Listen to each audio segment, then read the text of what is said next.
Hi, my name is Akua, and I am an attorney with the Commons Law Center, here to talk with you about the Home Ownership Asset Preservation Program. In this video, we will cover what an Advance Directive is and how this tool can help you plan for making crucial healthcare decisions. Before we get started, I need to remind you that this is general legal information, not legal advice. I am not your lawyer, nor am I acting as your lawyer by providing this legal information. That being said, let's dive in. In this video, we have 3 learning objectives. By the end of this video, you will know what an Advance Directive is, why you may want to consider making one, and finally, how to go about doing that. So what is an Advance Directive? An Advance Directive is the term used in Oregon for the legal document that creates a medical power of attorney. An Advance Directive allows you to make it clear what you would like to happen with your medical care if you were ever so sick that you can't speak for yourself. This document ensures that your medical needs and medical care are guided by your wishes. So why should you have an Advance Directive? No one can predict when unexpected medical situations will happen. What happens if you experience a catastrophic accident or illness that leaves you unconscious or unable to communicate? How do you make sure your wishes about your medical care are known? By planning in advance, you can get the medical care you desire while relieving your loved ones of making major medical decisions during moments of grief or crisis. Who should consider having an Advance Directive? Any competent adult or emancipated minor can have an Advance Directive. Many people think Advance Directives are only for the elderly. However, unexpected medical emergencies or end-of-life situations can happen to anyone at any age. It's important for everyone to consider preparing an Advance Directive. Who will make the medical decisions for you if you have an Advance Directive? The person who steps into your shoes to help you with your medical needs is called the healthcare representative.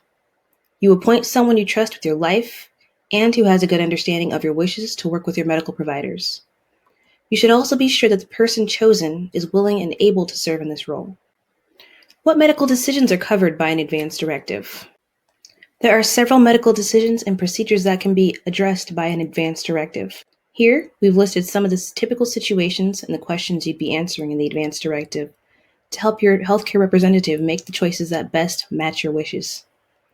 These situations can include resuscitation, mechanical ventilation, tube feeding, comfort or hospice care, organ and tissue donation, and donating your body for scientific reasons. Now that you've learned what an Advance Directive can do for you, how do you go about creating one? You must complete a form which is in substantial compliance with Oregon law. This form can be found online. To be in compliance with the law, your signature must be witnessed by 2 adults, or the document must be notarized by a notary public. If you have questions about what this means, please feel free to contact us. I know we just threw a lot of information at you, but I want to cover one last thing.